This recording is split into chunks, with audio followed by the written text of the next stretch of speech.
Let's start. All right, we're live. We're doing it. Let me Excellent t- work, Dave. let me tweet about it. It's Thank you, the thank most you. incredible piece of art I've ever seen. For those of you who are on the stream and can only see the whatever it is, just go to the YouTube and look at the thumbnail for week 3. It's art. Well, what does it say in Japanese on the It left says there? Japan. Oh, okay. So it just says Japan twice. Yeah, I just need some balance. You know what? Let me open it real quick.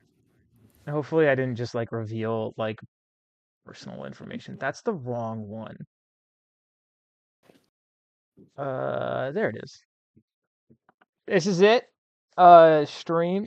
This is the beauty that Dave has made. It's Max Verstappen and Yuki Tsunoda, obviously. In case that wasn't obvious, it's very clear that's who it is. Um, so that is that, and we're just gonna go. We're a little. Oh, yeah. I mean, look, it's Tuesday and we're early because literally no one aside from me was available Wednesday. Um, and everyone could do Tuesday, and this was the one time I can do a Tuesday. So we just decided to move it. And we're starting early because I have a lot to talk about, especially because of Yuki. So yes, F1 2025 week 3. It is the China review. It is the Yuki Tsunoda edition, and then the Japan preview. And it says 4-2. It's actually 4-1, but whatever. So China, it was a sprint weekend, so we had 2 races. Obviously, we only do the podium for the for the real race, not the sprint. But the sprint finishing order was Hamilton in first place, his first ever Ferrari win. Piastri, Verstappen, Russell, Leclerc, Tsunoda. Is that the 1, 2, 3, 4, 5? Antonelli and Norris is the points. Only the top 8 get points in the sprint. And then Stroll, Alonso, Albon, Gasly, Hadjar, Lawson, Behrman, Ocon, Sainz, Bortoleto, Hulkenberg, and Doohan. And no one DNF'd in the sprint. So good for everyone involved. Um, I didn't really write much about the sprint. I don't really like the sprint races, to be honest. But Hamilton gets his first win as a Ferrari driver, but it's only a sprint. For example, Oscar Piastri got his first ever win in Formula One in a sprint, and like no one cared. Ferrari made a big deal about it because it's Hamilton, but you can tell, like even then, people are more they don't value the sprint as much. But Hamilton was on fire all sprint. He drove an excellent race. He kept his tires alive, which no one else could do. That was the big problem in practice qualifying and the sprint. Everyone was just eating away at their tires. Verstappen, really like more than anyone else, and just about everyone else ate away their tires, which caused a lot of uncertainty about the race. And Pirelli, the tire manufacturer, said, "You know what? We're gonna up the PSI on the tires for the race." And that worked. It completely changed how the tires reacted during the full race. Um, which really caused a lot of issues for everyone that wasn't McLaren. So the race finishing order, speaking of McLaren, was a McLaren 1-2, Piastri and Norris, with Russell taking his second third in a row, followed by Verstappen, Ocon, Antonelli, Albon, Behrman, Stroll, Sainz, Hadjar, Lawson, Doohan, Bortoleto, Hulkenberg, and Tsunoda. Alonso did not finish, and Leclerc, Gasly, and Hamilton were all disqualified, which we will get into. Um, Good day, Oscar Piastri and Alex Albon. Oscar didn't really put a foot wrong all race. We'll talk about it. Albon has been on fire in the Williams this year to start. And then bad day, Ferrari, very much so, and Yuki Tsunoda, who was once again screwed over by the Racing Bulls' amazing strategy team. They're so good. I don't know where they find these people, but they need to stop going there.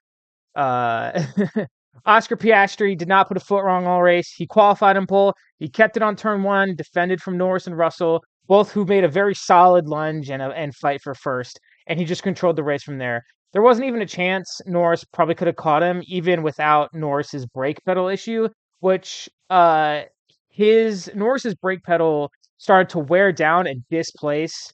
I don't know when it started, but it became really apparent on the last 15-ish laps, and it really got to him on the last 2. He was in second, Russell was in third, and over 8 seconds behind. And in those 2 laps, the gap got to less than 2 seconds, but the race was over by then. If the race was on maybe 2 more laps, Russell probably would have gotten second. But I don't think anyone was catching Piastri. He was just on fire. Once he got out in front, it was no chance. And so he did really well, and McLaren did really good job mitigating the brake pedal issue. Um, and Russell once again gets a podium by just driving his own race and not doing anything. It's 2 in a row. Obviously he wants to win and he can, but it's hard to complain about easy podiums. Now, the thing with Russell is, yeah, it's fun to joke like, oh, he's doing nothing and getting third, but he still had to um capitalize on people's mistakes. He still has to be up in third and in those positions to finish there with no issues. Um so it is a testament to his consistency. He's been super consistent at the end of last year and at the start of this year. So even if everyone jokes like, oh, he's not doing anything to get third, he's absolutely deserving of the third place. It's not like it's just gifted to him. Um Verstappen had crazy tire wear issues in the sprint, which kind of manifested in the race, but not as much. No one's tire issues were as bad. Like I said, probably kind of fixed the problem. It also could have been due to the cooler weather. It was colder during the race as opposed to the sprint. But for whatever reason it was, probably a combination of all that. The tire wear just was not as bad in the race, which probably changed everyone's strategy. But it was rough on Red Bull. The Red Bulls struggled. Verstappen was very blunt about it, even before the race. They were like, "You gonna win?" And he's like, "If everyone in front of me crashes, I will." Because we're not that fast. Um, but for one person, the tires definitely didn't affect was Alex Albon, the tire whisperer, where he got that nickname when he raced in Silverstone a few years ago and didn't have to pit stop until the final lap. And he only had to pit stop because you have to change your tires at least once in the race. And he did a really good job of managing his tires. He was super fast. Um, he they asked him like, "What do you think about these tires? What do you think about the pace?" And he literally said that I'm better than everyone on the radio. That was his response. So like, how are you feeling? He's like, I'm him. I'm better. No one is touching me right now. Um, and he drove a really good race and finished seventh, and Sainz got 10th and gave Williams their first double points finish of the year. But Sainz only really got 10th because of Ferrari's first ever double disqualification in team history. Of 70 something years, Ferrari's been at it, never gotten a double disqualification. Leclerc and Gasly, both of their cars were under the minimum weight requirement post race. They both weighed 799 kilograms, and your car has to weigh at least 800. They were 1 kilogram short, both of them. And it was probably because of uh the tire wear. They didn't have to. It was a one stopper. Everyone was probably expecting a two stopper, so they would have heavier, less worn down tires at the end. And when that didn't happen, everyone's tires were a little more shot. This is actually how George Russell lost his race win in Spa last year. His tires, he did a one stop, everyone did a two stop. His tires were too worn down, and he was underweight, and he won the race, but he got disqualified. And then Hamilton's car had excessive skid wear. And Ferrari believes that, like I said, Leclerc's weight issue was due to excessive tire wear. Without the double disqualification, Ferrari was in a good position for points, but they did not have the pace they had in the sprint. They were really on fire in the sprint, couldn't recreate it. And on lap one, Leclerc hit Hamilton, which caused the end plane of Leclerc's front wing to break off, and then he got faster, and he drove the whole race without it. They didn't even need it, which is really weird. Doesn't make any sense. Aerodynamically, mechanically, I don't know how that happened. Only Ferrari could lose a part of their car and get faster. Um, and I also want to quickly point out that if Pierre Gasly did not get disqualified, he would have scored the first points for Alpine all season. Yeah, They would be tied with Racing Bulls. yeah, but unfortunately did. Pain. But yeah, it's pain being an Alpine fan. You've got to deal with not only the team, but also you have Briatore. And I have to deal with being behind Kick Sauber, which Yeah, that's sad. is pretty bad. Poor Alpine. They were kind of rough all year last year, and then they had one really great race at the end, so they got it in them. Don't lose hope. But don't have too much hope. You know what I mean? Like, keep your I'm expectations hoping tempered. for not last. I'm hoping to beat my personal rivals, Kick Sauber. I think that'll happen. Don't worry. I think that'll happen. This kick Sauber is horrid. Um, anyway, Ferrari, they probably wouldn't have podiumed, but fourth, sixth, seventh, somewhere in there, they definitely could have done that, which would have really helped their start of their season because they've had a horrible, horrible start. It's been super rough on them. Definitely not the start everyone was thinking they were going to have with their driver lineup. Um, and then the Racing Bull strategy, like I said, was a complete disaster. It cost Tsunoda and Hadjar a solid finish. They made him. Tsunoda was running up in the points, and they made him do a two-stop for no. Like, obviously, that was the strategy, and the tires were worn down. But like, they were like, it totally cost them. And then to make matters worse, after Tsunoda's second pit stop, his front wing just exploded for no reason. It just exploded. Mm. No contact, just exploded on the main straight. No collision, just broke. And so that they had to pit him again. And so once again, Yuki Tsunoda putting in a sixth, fifth place performance, and then finishing in dead last because the Racing Bulls are incompetent. Lawson continued to struggle. It says continues, but this was written before the news. To struggle with the Red Bull, prompting rumors and very pointed questions at Christian Horner. Because they're like, okay, Checo struggled. Everyone but Max is struggling. What is happening? You can't find a second driver. You can't bring anyone up through your academy. What the hell is going on over here? And so people have finally started to blame Christian Horner for some of these shortcomings, which he is absolutely responsible for. Not all of them, but definitely some of them. And then I wrote, it's only 2 races. I think they're going to give him more time. They gave Checo a whole year. I was proven wrong by that, but again, wrote this earlier. It is worth thinking about if these questions would be asked towards Ferrari, Mercedes, and McLaren if they had a rookie that was really struggling. Are people talking to Horner about Lawson's lack of performance just because that's Red Bull and that's kind of like, yes, they've had that reputation, but is it because they're kind of like the quote unquote antagonist for the especially the British media? If it was Ferrari, Mercedes, and McLaren in the exact same scenario, would those same questions be asked? And I honestly don't think so. I think it would only be towards Red Bull, which is just something to think about. I certainly don't think they would ask Ferrari. I don't think anyone in F1 would ever like. You're allowed to question Ferrari's strategy, but you're not allowed to ask them it to their face, because that's just what it does. And then Lance Stroll was up towards the front of the race after staying out long after most people had made their first pit stops. He then went on to be a nuisance to Ferrari and McLaren, and both teams had issues passing him. It was awesome. I think you should do that every race. I think they should leave him out and then let him be a roadblock to people. It was really entertaining. He didn't crash into anybody or anything. He just annoyed the front runners, especially the Ferraris, and especially Piastri. I don't think Norris had too much of an issue. Honestly, I think this is the year of Lance Stroll. I think he's going to have a total PR turnaround and people are going to like him again, especially if he keeps this stuff up and if he keeps posting on TikTok like he's been doing, because it's actually like, I'm surprised it's actually pretty good. I don't know if I can stand that. I mean, I want him to be a good villain, especially if he's going to be up there being a nuisance. I mean, he kind of has a punchable face, in my opinion. But Oh, he does, but he's been hated on for so long. Give him his redemption arc, especially when well, Adrian Newey on the team. I just became a hater, so let me be a hater for a little longer. Okay. Fernando Alonso's on the team. I want him to be the star. I don't want Lance Stroll's, nepo baby ass being the overshining my boy Fernando. Well, he's going to be the world driver champion in 2026, Lance Stroll. So after Newey gives him a rocket ship. So get your hating out now. Oh, My certified Ferrari moment was once again Ferrari takes the crown with their double disqualification. Runner up for the second week in a row is the Red Bull strategy team, or Racing Bull strategy team, and Yuki Tsunoda's front wing is the certified Ferrari moment. And then for pick the podium, I have 2 things. I have, for anyone who thought I left, I never left. I just moved aside for a while, which is a Daniel Ricciardo quote.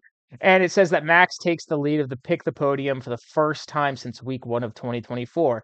And following that, all good things come to an end. Andrew has now lost the lead of pick the podium for the first time since week 2 of 2024. So there's only ever been 2 people in the lead of pick the podium, and it's basically always been Andrew, except for 2 weeks now in total. So Andrew, you got to come back, huh? I had it last week or week one. Oh yeah, you totally Yeah, did. I didn't even realize. I Oh had it week well, one, and then you my bad. you overtook week two. I did.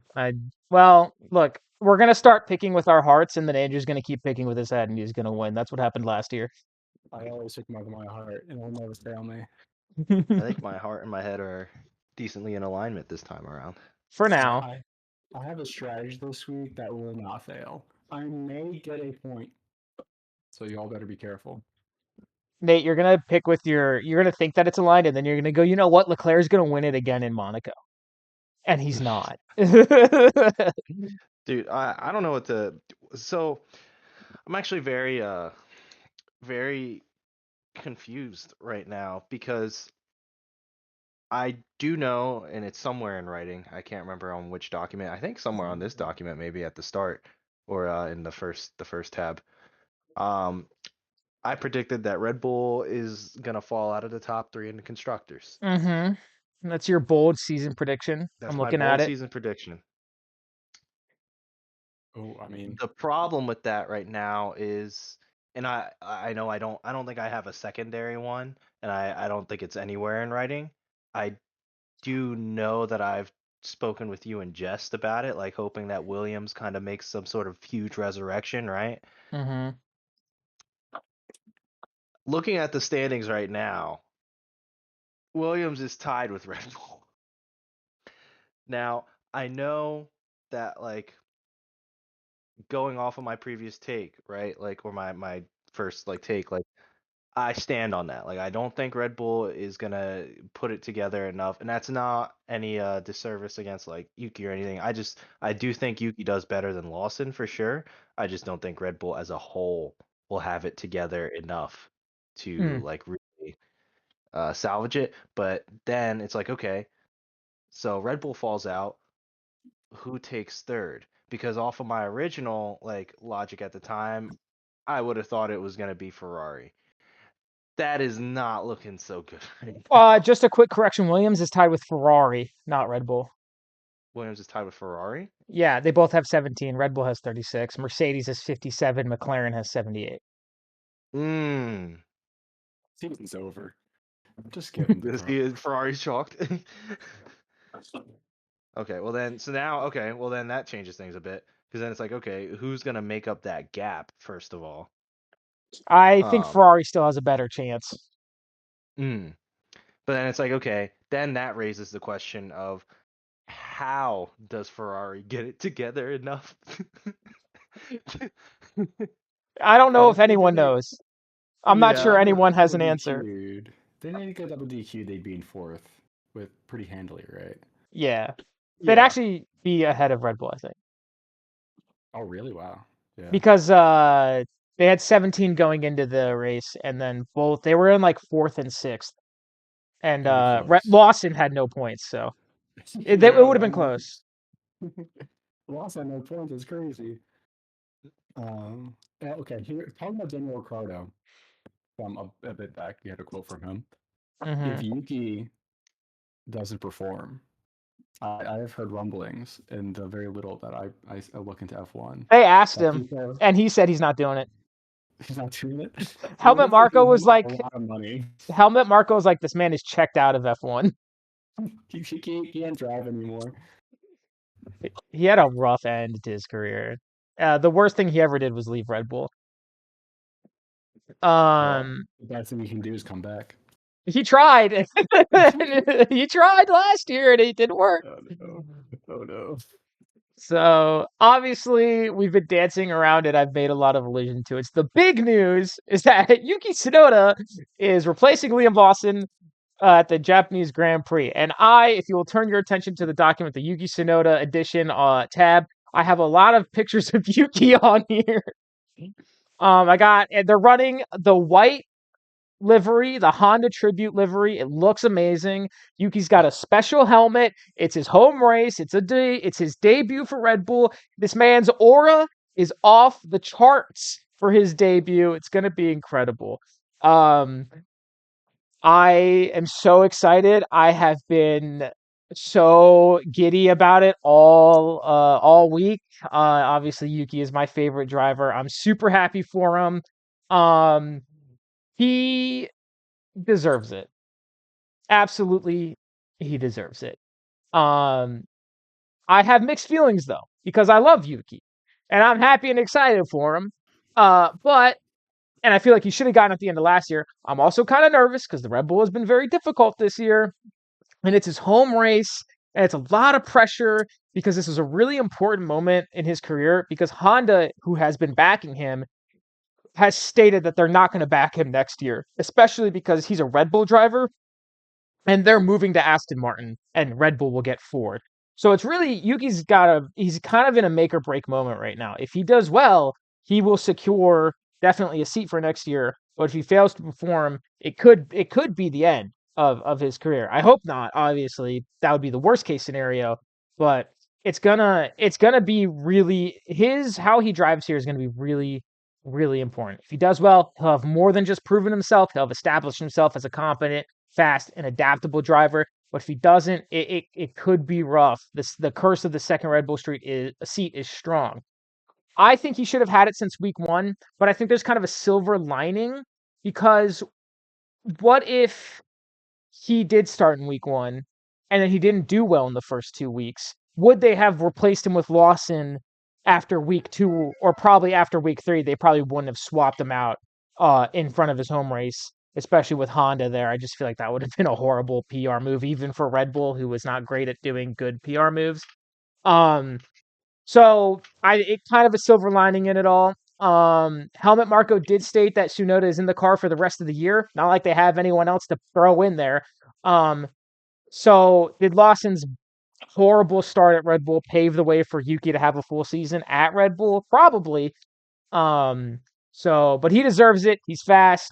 I'm really happy for him. I if he podiums, I will cry. If he wins, I will just be like bawling my eyes out. I I hope, I've got a lot of hopium. I'm huffing the Yuki hopium. Laurent McKee, the principal of Racing Bulls, said, "We're incredibly proud of Yuki earning his well-deserved move to Oracle Red Bull Racing. His progress last year, or more recently from the very start of 2025, has been nothing less than sensational. Personally and collectively, it has been an immense privilege to witness those progresses for all of us in Faenza and in Milton Keynes.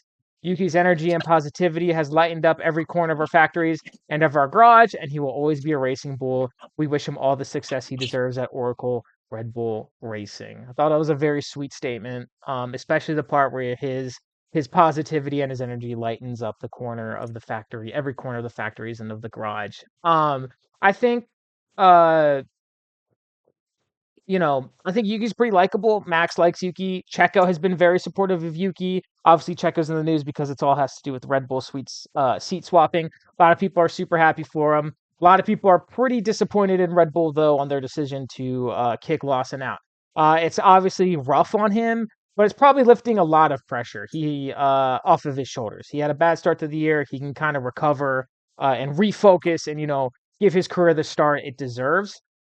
Use his time at the Racing Bulls to regain his confidence as a driver, show what he's capable of, awful RB strategy aside. 2 Yeah, if he weeks. does bad, he can just blame it on the strategy. It's Well, like, it oh depends yeah, how bad. It depends how F101 is bad. just they don't know what they're doing. Yeah. It depends. If he keeps qualifying dead last, you can't, no amount of strategy can fix that.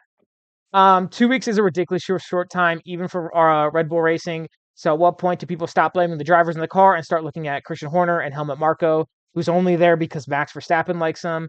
Trial by fire for Yuki. Everyone knows it. I'm so hyped. I'm so much hopium right now. The special livery, the helmet, the home race, everything. I really, really want him to do well. I'm totally biased. This is a biased program. There was never any uh I never tried to lead anything else. Like, I never tried to be unbiased. This is the Yuki Tsunoda show, especially today. What are your expectations for this race? Like, what a position does he have to get for you to be satisfied? Point. Well, I'm satisfied no matter what, but points would be amazing. Okay, just bring the points, and then for the whole year, what's a good F1 season for Yuki up at Red Bull? That's a good question. He comes in with a two race disadvantage in terms of drivers' championships. The Red Bull isn't as fast. I think if he can kind of catch up with the Ferrari boys, I think that'll be good. It's going to take a while. That's like a hard hill to climb, but I have faith that Ferrari will end up costing their drivers points throughout the season. So Yuki can climb and make it easier on the guy. And if Yuki isn't on Red Bull next year, where do you want him? Like, what team do you think he fits best? What team's gonna have you think might have an opening where Yuki could Uh, slot right in? I've got multiple options. For the love and for the drama, Alpine with Pierre, they're in love. Even though it would be a downgrade in terms of the car. Actually, F1 just posted a video asking the drivers what they would sing in karaoke, and Pierre said, "Obviously, it would have to be with Yuki. He's my duo. We would sing 'Hello' by Adele because it's our song." And I was like, "These bitches are in love. They're in love. They're gonna be the last person together, just holding hands all next season. They are in love." So that would be beautiful. Um, and then I think, obviously Honda's moving to Aston Martin, so that's always an option. But what I would really like to see, let's say he doesn't get in the Red Bull next year, I would like to see him in the Cadillac, in the new team. My favorite driver racing for an American team that's not Haas. No offense, Andrew. And I would love that. I think that would be where I would like to see him, if not Red Bull. I want him to stay in Red Bull, and I want him to do well, obviously, above all. So either a fresh start or a love story. Yeah, Those are the I options there. I just want him to be happy. I just wanted to be happy, man. Oh, I'm so excited. I posted about it on my Instagram story. I was texting people. I was just like, "Oh, Yuki, hey, he deserves it, man. He deserves it." I'm very, very excited. I'm super hopeful. I'm not tempering my expectations in any way. So, yeah, are you leading with your heart today on the podium picks? Yeah, Is we'll that what get you're there. saying? We'll get there. Okay, okay, We'll good. get there. We'll get there. Um, but before we get there, we got to get through the Japan preview. But before we do that, if anyone has any questions or anything they'd like to say to add on to what I've been rambling about, please do. Especially because I need to drink water because my mouth is drying out. I want to say how disappointed I am in Alpine. They keep on. Poor Gasly finishes 11th again, and then the Ferraris are disqualified. He gets points. No, he doesn't. He just gets disqualified. Um, he constantly disappoints me. I don't know how y'all are feeling about your teams right now. Haas is doing okay, I guess. Yeah, Haas is doing well. Like for them, McLaren, obviously Nate's team is doing the best, and then Sam is a Mercedes guy. He likes Kimmy. Um, so it's Yeah, just you. scary job. It's you and me. We're in the shit. Racing Bulls and Alpine, man. It's us. We're the dumps. Are you still a Racing Bulls guy? Are you keeping with the Racing Bulls even with Yuki on? I'm more of a Red Bull guy now that Yuki's there, but I mean they're both under the same umbrella. So I get lucky. I get two teams. And they should be on the opposite sides of the track most times. They should Uh, really be really close. Generally, like recently, the AlphaTauri in 2021 was a monster. I mean, Pierre won in 2021, in the AlphaTauri. They had a really good year that year. Yeah, we'll see how far the cherry blossom pink really pulls them Japan to this week. I have high hopes for Ocon Pierre. Ocon has to race in a pink car at least once a year. It must be in his contract.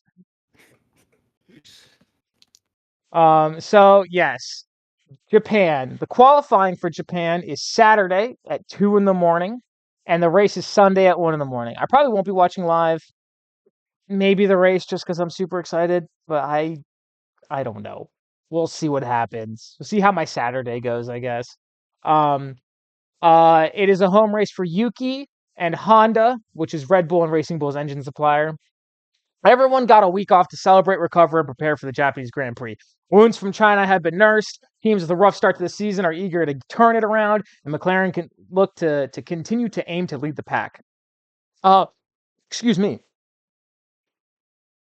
Tsunoda, now in the Red Bull, what can he do in his home race? Last year, he was on fire here in the Racing Bulls. He was overtaking cars in places on the track where that like overtakes don't normally happen. All of the commentators were like, "This dude is what is he on? He's on one today. He's emboldened by the home crowd. He's killing it."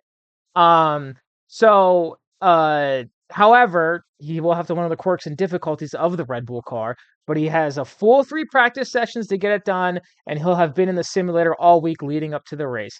A monumental amount of pressure for his home race, but, and here's the question, for rational people, where is the bar? Is it getting out of Q1, which Lawson couldn't do? Is it scoring in the upper half of the points, or just getting points in general? Is it fighting for a podium, which even Verstappen couldn't do in China? Does Red Bull Racing compare Tsunoda directly to Verstappen, or do they compare him more to Perez in the later half of his career, and Lawson? If he drives well, but the car isn't fast, does Red Bull still put the blame on Yuki, or do they blame the car? It's all kind of like, there's a lot of uncertainty of how he's going to be judged. But recently, and I wrote this before a bunch of stuff came out, they have said that Yuki's experience in developing the car is going to help them develop the car. His feedback is going to be very important to them. So it looks like they've kind of accepted that the car is the issue. And they're going to look for Yuki. Face of Liam Lawson, though. A little bit. A little bit. I think him qualifying in dead last 2 races in a row really hurt him. Whereas Yuki and Hadjar were qualifying really well. Obviously, the Racing Bull has a great 1-lap pace. On the other side of the Red Bull family, Lawson, back at Racing Bulls, where he spent the latter few races of last year at. He should hopefully have an easier time. The car is easier to drive. It's quick on 1-lap pace. I wouldn't be surprised if he outqualifies Tsunoda, since the car qualifies well. But the strategy and the race pace is where the RB Racing Bulls fall short. So we'll really see. It is a slap in the face to Lawson to bring in Yuki and then be like, yeah, it's the car, but a lot of people kind of think that Yuki should have been there instead of Lawson anyway. And honestly, it just really shows that Red Bull is very messy with its drivers. It is so bad with its drivers. They don't know how to handle drivers. Once Ricardo left, all the stability was gone. Checo, like they had Pierre, and then they replaced him with Albon, then they replaced him with Checo, and then they brought in Nick de Vries for AlphaTauri, and he did horrible. And then they were like, okay, we're gonna bring in Lawson to replace Nick, and then we're bringing in Ricardo to replace Lawson. But we're bringing in Lawson to replace Ricardo. Now we've got Lawson to replace Checo, and now Yuki's replacing Lawson, and it's just a mess. They don't know how to. It's just total. It's a little bit incompetent. Almost, for the teams and management, it's incompetent. But almost. They've disguised their incompetence by winning all but one race in 2023. That's doing a lot of heavy lifting. Max Verstappen is doing a lot of heavy lifting for the team. Max Verstappen is the thin sit the soft line between them and Ferrari. Just constant Ferrari moments, but they had Max Verstappen carrying them the whole way through. Did you make the Puke squad? Yes. Okay. Sorry. Completely sidetracked there, but I have to address that. Anyway, yeah, a lot of people just thought that Max Verstappen killed his teammates' confidence, and he does, but also now we know that it's a lot to do with the car, which makes Checo's good years in the Red Bull make him looking great. Like with hindsight, it makes him look way better than he was. And then Hadjar now has a new teammate only 2 weeks in, one that's less established as a driver. So this is a great opportunity for him to show Red Bull what he's made of and what he's got, and that he's an option for the second Red Bull seat should it come to that. He's been quick so far this year when he's been able to race. Obviously, he wasn't able to race in Australia. He crashed due to the rain. Rookie watch. You've kind of got 2 halves of the rookies here. Antonelli and Behrman are coming off a strong showing in the Chinese Grand Prix. Behrman especially came alive in the latter stages of the race. He was passing people. He was telling them ciao. He was being kind of a little dickhead. It was great. And then Doohan and Bortoletto are looking to bounce back after 2 lackluster weekends in a row, both due to their cars being slow and some personal and some driver errors on their parts. So it's kind of like, Antonelli and Behrman are on the up and up for the rookies, and Hadjar, and then Doohan and Bortoletto are really kind of struggling. And Doohan is being rumored, he's got that 5-race deal, and then Colapinto is rumored to just go in and replace him immediately. So he really needs to turn it around to put those rumors to rest. McLaren is still the team to beat. They're leading both championships and need to extend their lead as much as they can in these early stages. As we know well from last year, that anyone can mount a comeback halfway through the year, which is exactly what they did. Mhm.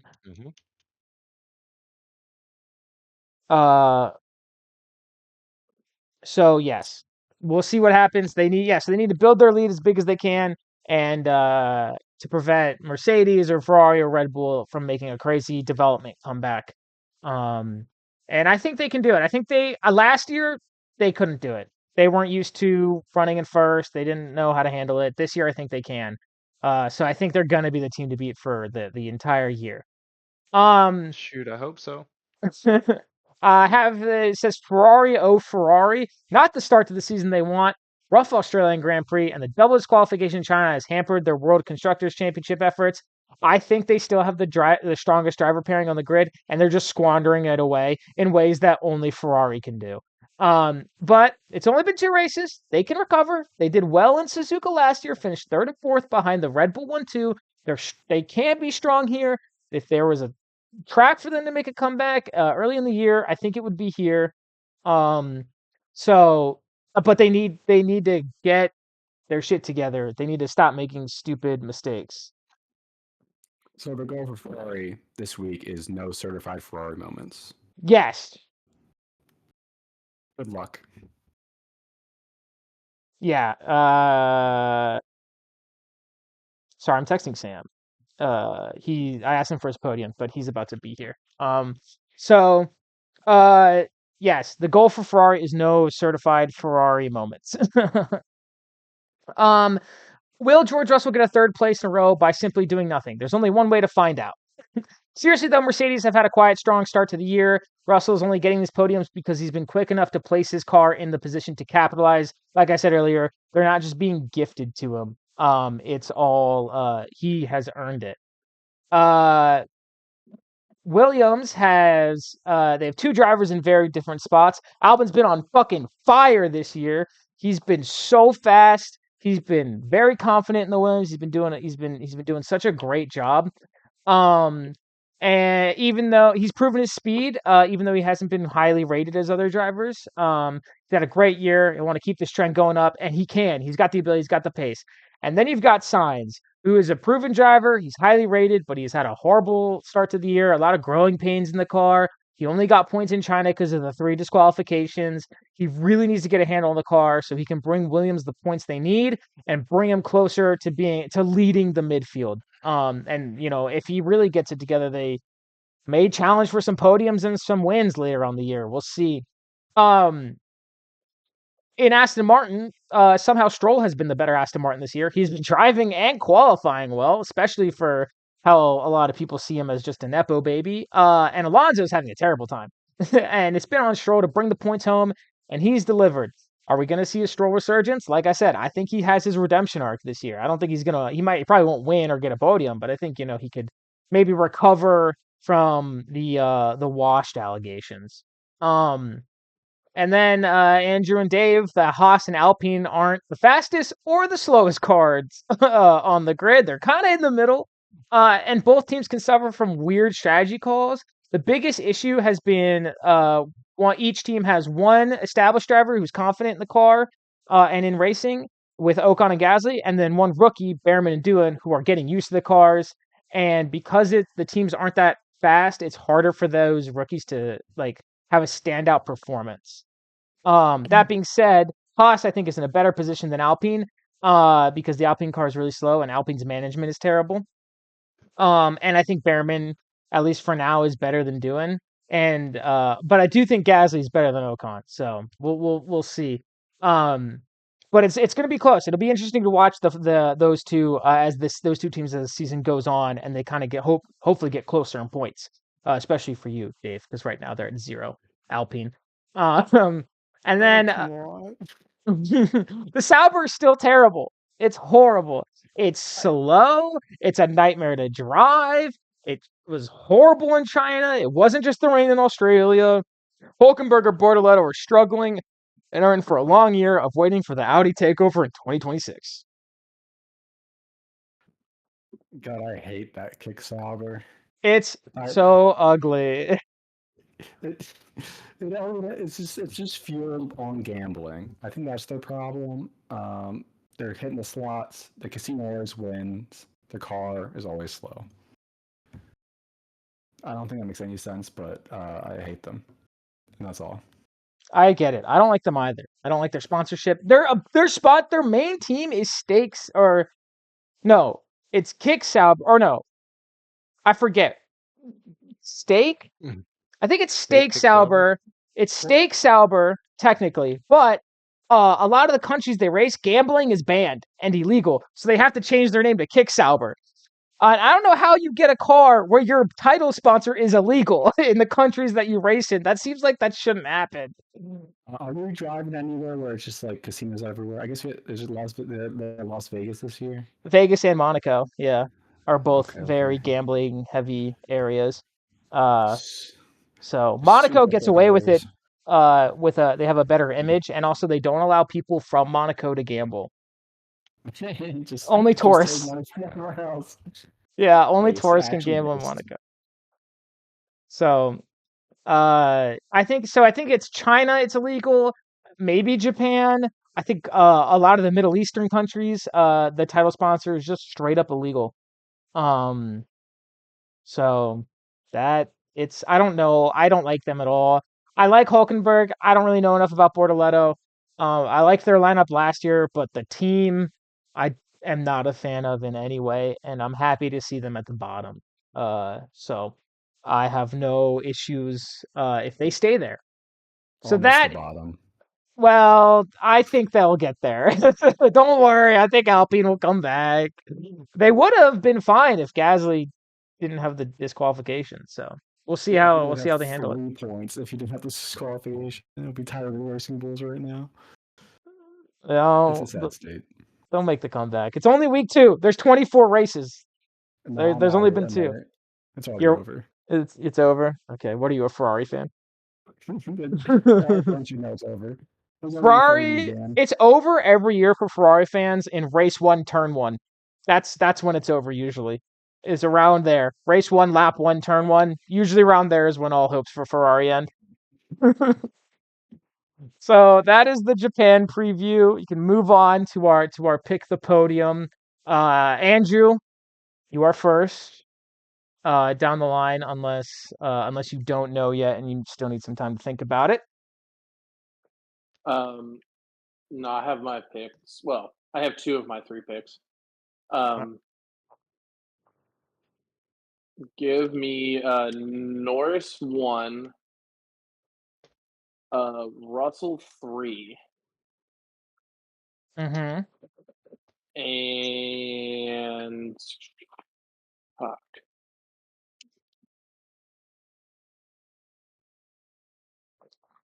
Verstappen 2. Ooh, I interesting. don't like it, but I don't know who else to put in that position. Fair enough. Fair enough. All right. I have I also have Norris in first place. And then in second place, I have in third place I'll say I have Russell. I think he's been Mr. Consistent. You gotta take the gamble on it. But in second place on a pure hopium pick, I've got Yuki Tsunoda. I think he can do it. I really do. It's pure. I'm thinking with my heart, but I think he's got it. I want him to do it. I need him to do it. So we'll see. But that I'm sticking with it. Yuki Tsunoda in second place. Norris wins the race. Russell in third. It's gonna be the weirdest podium. I want Yuki to get on that first step and Russell to be on the third step, and they'd still be the same height because of how short Yuki is and how tall George is. But that is my prediction. Russell continuing to be consistent. Yuki having the home race of his career and of his life, and Norris kind of just cruising away, probably to a McLaren victory. I think it's hard to. I think it'd be foolish to not put a McLaren in first. Nate. I'm going Norris, Russell, Piastri. Oh, I think, kind of alluding to what you were saying earlier, like with McLaren right now, our car is strong. I believe in our drivers. I doubt our engineers at times, or rather our race strategy. I think that's where our biggest downfall will be at this moment.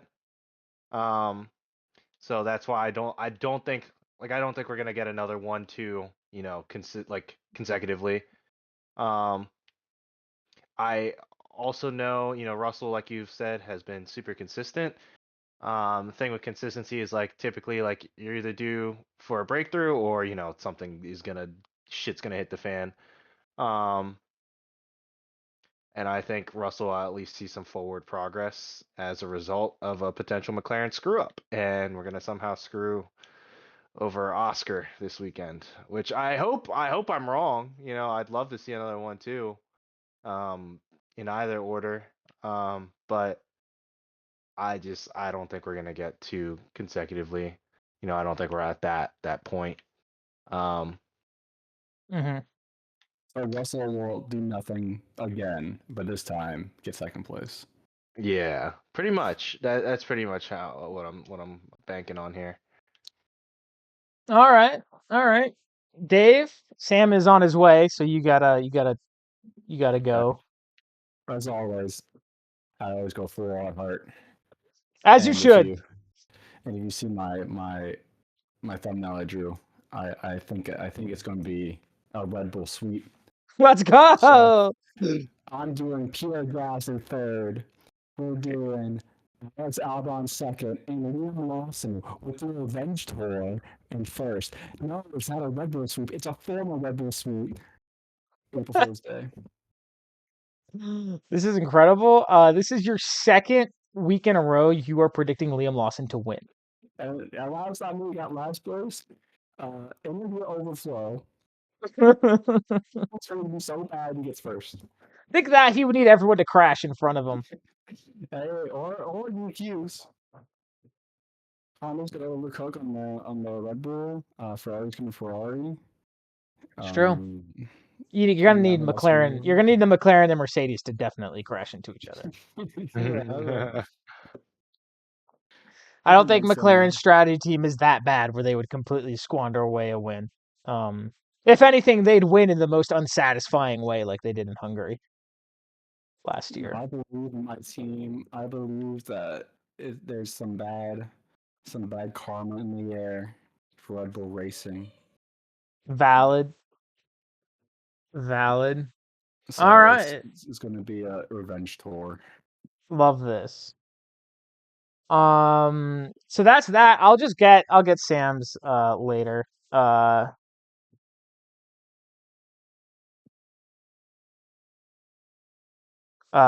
way we're not just like hanging out in total silence. So Gotcha. thank you everybody for being here. We're back next week, and we got a triple header. It's Japan, Bahrain, and then I'm looking at the schedule right now, and then Saudi Arabia, 3 weeks in a row. So we go from Japan to to the Middle Eastern races, which are always a total blast, and everyone loves them. Actually, the Saudi Arabian Grand Prix is pretty fun. There was a missile strike there 2 years ago, but aside from that, fun place, like fun track at least to watch. Then following that is Miami, and that will be, and then and then we're in the European races, and that's usually when a lot of the, so week 7, round 7 is when we'll probably see a lot of major upgrades come in for a lot of teams. That's just a preview ahead. So we got a triple header. So we're back on Wednesday this next week, because I won't be able to do Tuesday. And whoever's here is here, and whoever isn't here isn't here. So this has been F101. Thank you and good night.